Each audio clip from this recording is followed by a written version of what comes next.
Come on. All right. Let's get started.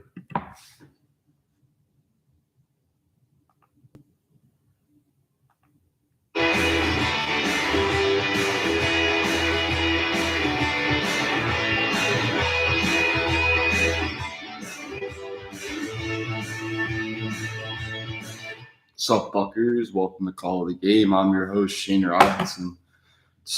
Let's get right into it. Just to recap my picks from last Friday and Saturday. On Friday, we did take Raptors money line, Heat -5.5, and Suns -7. Raptors got killed 125-93. He covered, but god damn, RJ Barrett dropping 46. That was nice to watch. The Heat ended up winning 115-100. He did all that he could, but he still got the job done. And the Suns, they ended up losing to the Pelicans for some reason, 117-102. And I guess the Pelicans decided to go off that night. All right. And on Saturday, I had Miami money line, Duke -7.5, Texas Tech -5, Providence -5, and Nuggets -7.5. Miami ended up losing to Virginia Tech in a close battle, 71-70. Duke beat Syracuse 97-72. Texas Tech, they ended up losing to TCU 69-66. That game was a nail biter for sure. TCU, they've been pretty good at home this year. They're making some noise. They actually just beat Kansas a few days ago, but then they ended up losing last night to them on the road in a close battle. I forget the score, but it was pretty damn close. They're going to make some noise in the tournament, that's for sure. Providence, they destroyed Creighton 72-51. And then the Nuggets won, but they failed to cover by 3 points. They ended up winning 115-110. So on these picks overall, we went 3-6. Not what we like here. Thought someone was coming in for a sec. All right. Today's NBA slate includes my Philadelphia 76ers and the Cleveland Cavaliers going against each other. Sixers are favored by 7.5 with the over-under set at 217. We just picked up DeAndre Jordan. I really like that signing, nice veteran big as well as Paul Millsap. He's not going to be playing yet, but Tobias Harris is questionable, which we'll see what happens. He's very inconsistent. I don't really like him. I wouldn't be against trading him, even though he is very overpaid. $30 million to be our fourth option. That's wow. All right. Cavs are missing Colin Sexton, of course, Rajon Rondo, and Karis LeVert. And we'll see what happens. I mean, the Cavs are very good. Cavs are a very good team, so it should be a close one for sure. Hawks Wizards. Now, the Hawks are favored by 4.5 with the over-under set at 223.5. The Wizards are obviously missing Beal and Porzingis, which Bradley Beal is out for the season. But I did see Kristaps Porzingis. I don't know what happened, but he's out indefinitely. So Wizards, we'll see what happens with them for the rest of the year. The Hawks are missing Onyeka Okongwu and John Collins. You'll see how I feel about this later on. Pacers Pistons, they both suck. Pacers are favored by 3 with the over-under set at 229.5. The Pistons are missing Marvin Bagley and Frank Jackson, but the Pacers are missing a plethora of guys, including Ricky Rubio, Miles Turner, T.J. Warren, T.J. McConnell, and those who are questionable include Chris Duarte and Goga Bitadze. It's going to be a close one, that's for sure. Very, very close. Bucks Bulls. Bucks are favored by 5. I believe it's a game on ESPN. This is probably the best game of the night, to be honest. With the over-under set at 239.5. The Bucks are missing Brook Lopez, Pat Connaughton, and George Hill. And then the Bulls are missing Alex Caruso, Lonzo Ball, and Patrick Williams. They've all 6 of those guys been out for a good amount of time now. Magic Raptors. Raptors favored by 8 with the over-under set at 225.5. The Magic are missing Bol, Jonathan Isaac, Mo Wagner, Markelle Fultz. Wendell Carter is questionable as well. We'll see what happens with him, if he plays or not. The Raptors are missing OG Anunoby, and maybe Fred VanVleet and Thad Young as well. Yeah, we'll see. I don't know if the Raptors will cover necessarily, but I can't see them losing this game. Like, no shot. All right, Jazz Pelicans. The Jazz are favored by 4 with the over-under set at 224. Pelicans are missing the guys they've been missing for a while now. We got Zion Williamson, that fat piece of shit, Kier Lewis, and Larry Nance Jr. And Timberwolves are only. Oh wait, yeah, Jazz aren't really missing anyone. But next we got Timberwolves Thunder. Timberwolves are favored by 9.5 with the over-under set at 230.5.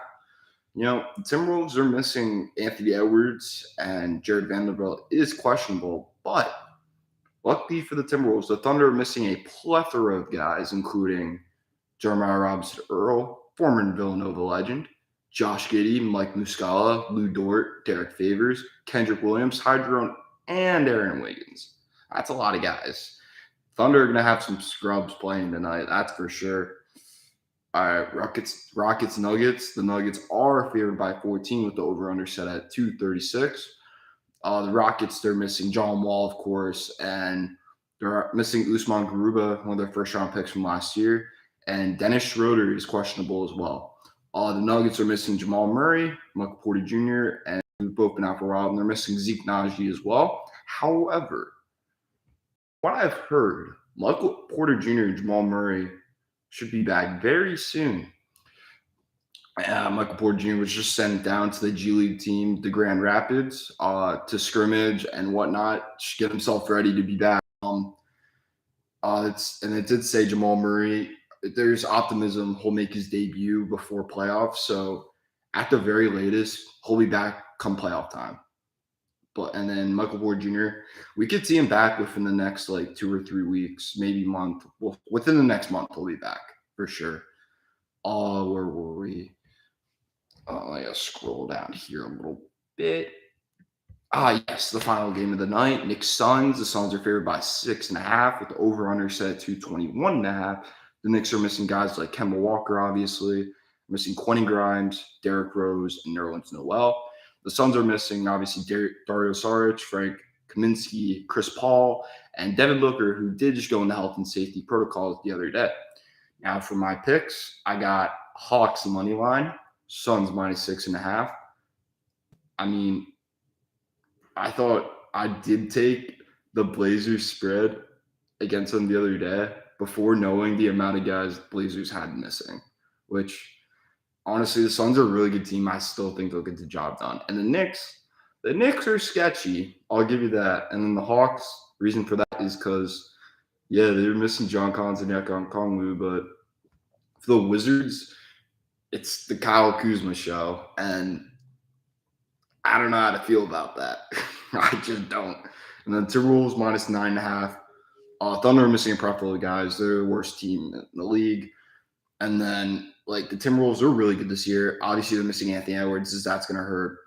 Even Jared Vanderbilt, that's going to hurt them as well. But I think Cat and Deal will get the job done. Same with Malik Beasley as well. And then I'm taking Jazz money line. Just the fact that the Jazz are favored by 4.5. I mean, is it 4 or 4.5? What did I say? Jazz. 4. That's right. They're only favored by 4.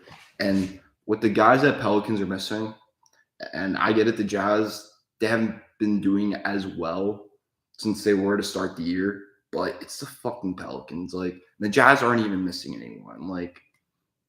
They're going to get the job done, in my opinion. I stand by these picks, and I think we're going to see a sweep tonight. I've been saying that for a while, but I think we get our first sweep since I started doing these picks. Alrighty, now for tomorrow, we got the last college basketball Saturday of the season, regular season, that is. All right, some ranked matchups to highlight. We got Tennessee, Arkansas, Bama, LSU, Auburn, South Carolina, Kentucky, Florida, Purdue, Indiana. Oh my God, fucking spam, dude. Spam risk. Fuck off. Purdue, Indiana, Kansas, Texas, Baylor, Iowa State, Duke, UNC, USC, UCLA. Some unranked matchups include Dayton Davidson, Miami Syracuse, Virginia Tech and Clemson, TCU and West Virginia, Creighton Seton Hall, UAB going against Louisiana Tech, VCU against St. Louis, Wyoming, Fresno State, Jacksonville State, Jacksonville rivalry there. Who's the king of Jacksonville, And then we got New Mexico State, Utah Valley. Now, the best game of the day, I think it's either Tennessee, Arkansas, or USC, UCLA. Now, I don't really like Tennessee, but they are really good. They're the home team here, and they've been really good at home this year, especially taking down Auburn last week. Yeah, I gained some respect for Tennessee, I won't lie, but Arkansas is arguably the hottest team in college basketball right now. This is a toss-up, that's for sure. I mean, Arkansas just took down Kentucky. They both took down some tough teams last week. That's for sure, but this game's a toss-up. It really could go both ways. And USC, UCLA, this game's also a toss-up. I'm not the biggest fan of either team, but yeah, we'll see what happens. Yeah, that's it. Now some must-takes. Kansas over Texas.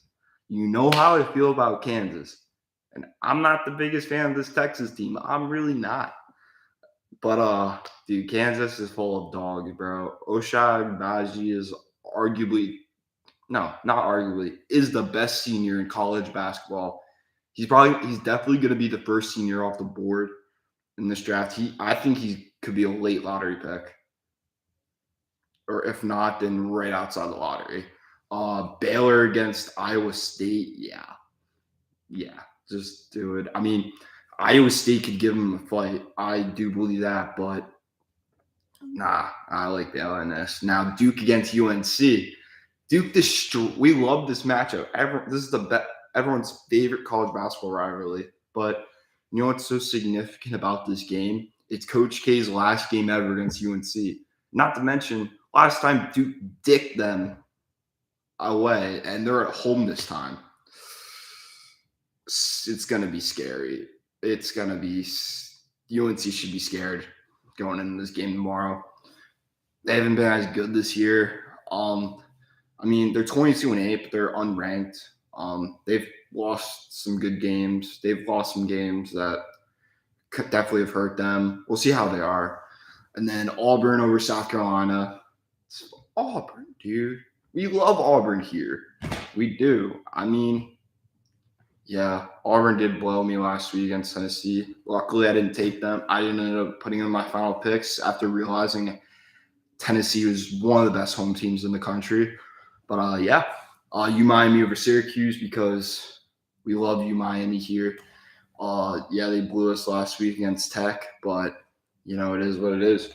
And then last we got TCU over West Virginia. TCU's blown me twice this season. Against, obviously, not in my favor. I had Texas Tech against them. Texas Tech lost, and I had Kansas against them. Kansas lost.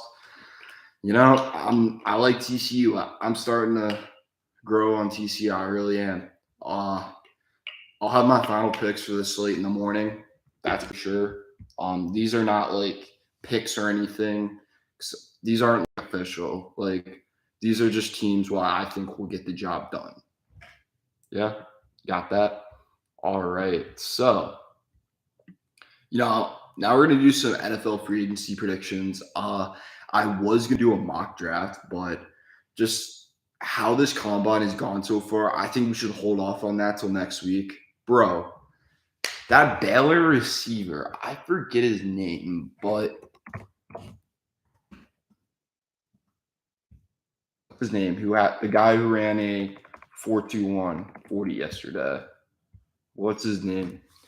Tyquan Thornton. Now, dude, this guy had to be like a day 3 pick going into this because nobody heard of him. Dude, he's climbing, bro. He is climbing after that. He's day 2 the latest after his performance yesterday. Even There's another guy that went off yesterday. I forget who he was or what he went to, but in the vertical 40, dude, he was like, remember when Rondo Moore went off last year? It was like similar to that. And then Chris Olave ran a 4.26, which is insane. I think he's going to be a first receiver off the board. You'll see how this mock draft plays out next week. But yeah, let's look at some of the top free agents. First, let's start with Devontae Campbell, who's coming off arguably his best season of his career with the Packers. The Packers don't really have the room to re-sign him. I mean, they're a shit show right now because what the hell is Aaron Rodgers and Devontae Adams going to do? Like, they're wild cards at this point. But, seeing how I think they're both gone, I think they resign him. I think he should be a more priority over them because they're both wild cards, and I don't know, bro. It's just weird what's going on in Green Bay. You know what I mean? All right. All right. Next up, we got Odell. He's another guy who I think the Rams should re-sign, as well as Von Miller. They both should get re-signed. Literally, Aaron Donald has said he wants to run it back. Now, I could see Robert Woods getting cut to make the salary work. I mean, it sucks because he's coming off injury, but you gotta do what you gotta do, right? Another guy who I think will get re-signed is Harold Landry. He goes back to the Titans, coming off a breakout season. He's a very good edge rusher. I don't see why Tennessee would let him walk, Allen Robinson, he's not going back to the Bears. A team I think he'll go to is the Colts. They do need receivers beside Michael Pittman. And they really have nobody. I mean, Paris Campbell has been unable to stay healthy. Zach Pascal's, he's hit or miss. They really got nobody. And I could see them drafting receiver as well, just to complete a little receiver trio, And then another guy who's going to get re-signed by his team is Mike Williams, going to get re-signed by the Chargers. I don't see him leaving unless he gets overpaid, which could very much happen. He's coming off a breakout season, but we'll see. Now the Bengals, I think they're going to be a winner in free agency because they're going to re-sign Jesse Bates, whether if they franchise tag him or re-sign him, he's going to be back with them. I think they're going to go all in on the line, get a guy like Teron Armstead or Brandon Scherff, maybe even both. We shall see. I could see them getting Gronk as well. Gronk did say he wanted to play for Joe Burrow, if not Tom Brady. So it's all in the air. The Bengals could make some noise in free agency after that pitiful O-line in the Super Bowl. Holy fuck. And another guy I could see them getting, J.C. Jackson. Like, they need, bro, they got to get another corner, bro. Eli fucking Apple. I mean, they lost William Jackson last offseason. They got Eli Apple. I think Trey Waynes, too. Oh, yeah, they got Mike Hilton. I think Mike Hilton's their only good corner right now. And obviously, they got stud safeties like Von Bell and Jesse Bates, but they need a little more corners. I could see them going after a top corner in this free agency class, like even Darius Williams, too. We'll see what happens. But Mike Gesicki, I think, he went to my high school. I think he's going to re-sign with the Dolphins. There's a chance he could play close to the home and join the Jets, but I think it's more likely he re-signs with the Dolphins. Another tight end, Dalton Schultz. I could see him going back to the Cowboys. If not there, then maybe Jacksonville. They do need a tight end. Dan Arnold's not bad, but he's necessarily not great either. They could run two tight ends with him and Schultz. Or any of these guys. We'll see about that. Who do I got next? Oh, Marcus Williams. I think Jets will overpay for him. Marcus May's going to leave them in free agency. Where will he go? I honestly don't know. Like, I didn't even think about this because, they got Ashton Davis. He's all right. That's after Marcus May, who's going to be gone. This Ashton Davis is their next best safety. They need another safety. And Marcus Williams, I think he'd be that guy. The Saints have like zero cap space as well. They are trying to restructure. Did restructure Michael Thomas, and who they should just trade, bro. Like, I really don't think he wants to play for them anymore. I just don't. And the Ryan Ramczyk, his contract got restructured as well. Shout out them, bro. They're making it work. And speaking of the Saints, if they could figure out more ways to clear cap, I could see them I would think they're going to bring back Jameis. I mean, they should. They really should. Like, he balled out for them last season before injury, and Taysom Hill's not the guy. If not, they're drafting a QB if they don't bring back Jameis. There's no other option. I just don't see Jameis leaving. I just don't. And then who else do we have here to talk about? Oh, right. Chandler Jones. Now, he has wanted out of Arizona for the past few years. I feel like he hasn't been happy there for the few seasons. He did request a trade a few seasons back when they were really bad, and he never got that. I think he's going to leave. Where do I think he's going? I think he's going to the Broncos. Why? I don't know. They do need another edge rusher after trading Von Miller. Yeah. I mean, they're going all in on Aaron Rodgers then. Broncos better make some noise in free agency. They don't need receivers. They don't need a running back. They don't need tight end. Their O-line's solid. They just need to work a little. They need to restructure their defense a little bit. Obviously, QB too, which Aaron Rodgers is going to fill in there. And then who else we got?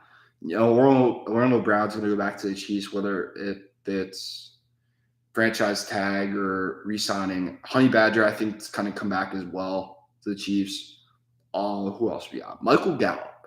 Now, I did originally have him going to the Bears, but as of an hour ago, a notification came out that saying Amari Cooper is likely getting cut by the Cowboys. So that happens. Michael Gallup's going to get re-signed by the Cowboys. It's going to happen. And then Amari Cooper, where's he going to go? Bro, I was not prepared to see that notification. Guys, I have no fucking clue. Maybe the Chiefs, maybe any team that needs a receiver. I'm going to post this on Instagram and then include Amari Cooper because, dude, I don't fucking know, bro. I really don't know. And then I forgot to post my QB carousel. So later on Instagram, I'm going to post these free agency predictions as well as the QB carousel as well. You'll see what I got going on there. Now, Christian Kirk. I could see him going to the Eagles. I mean, I feel like Cardinals are going to lose some guys this offseason just because Kyler is being a pussy, personally. But yes, this may be a little biased that we're going to get one of these guys, but I think we should overpay for a stud receiver. We don't have to get a guy like Chris Godwin or Devontae Adams or whoever, one of those guys, but we could go after a guy like Christian Kirk, and I'd be fine with that. Like, he's not going to be like any Kenny Galladay, and it's not like he's in going into a shit system like the Giants was and just didn't use him at all. Like, we're going to use him. I mean, Jalen Hurts just needs to learn how to throw the fucking ball. Like, Devontae Smith is underused. And if we play our cards right, we have a nice receiver core of Christian Kirk or any receiver. I don't want them to draft another receiver in the first round. Yes, this is a good class. But no, I don't want to draft a receiver in the first round 3 years in a row. You know why? Because Howie sucks at drafting receivers. Yeah, Devontae Smith. But he was the only guy there left after Jalen Waddle and Jamar Chase went. That's the only exception. Other than that, he sucks at drafting receivers. I don't care. No, we're not drafting another receiver. Don't be stupid, Howie. Fucking go after a guy in free agency when this is a very good wide receiver class in free agency. Like a lot of guys are going to be moving this offseason. Now, two more guys to talk about. Speaking of receivers, we got Chris Godwin, which until Tom Brady retired, I thought he was going to go back to the Buccaneers. And I don't see that happening anymore, to be honest. I just don't. Yeah, it's gonna suck. The Bucks are gonna lose some guys for sure after Tom Brady retired, because let's be real, they're nothing without him. That's a fact. Like, just remember they were on like a 10-year playoff, at least like a 10-year playoff drought before he brought them to the Super Bowl. So just think about that. Maybe Jameis goes back, but I doubt it. Where do I see Chris Godwin going? Maybe a team like Jacksonville overpays. Um, I don't know, bro. It's a hard one for sure. All these stud receivers. I will post this on Instagram. You will see what happens. Now, Devontae Adams, he's gonna go to the Raiders, bro. I think him and Aaron Rodgers are done in Green Bay. I just do. Dude, he's gonna reunite with Derek Carr. Like, I've been saying this, it's gonna happen. I'm manifesting it, bro. It will happen, and yeah, that's the way the cookie crumbles, I guess. All right, that's all the time we have for today on Call of the Game. Uh, it's been fun. Thanks, everybody. Peace.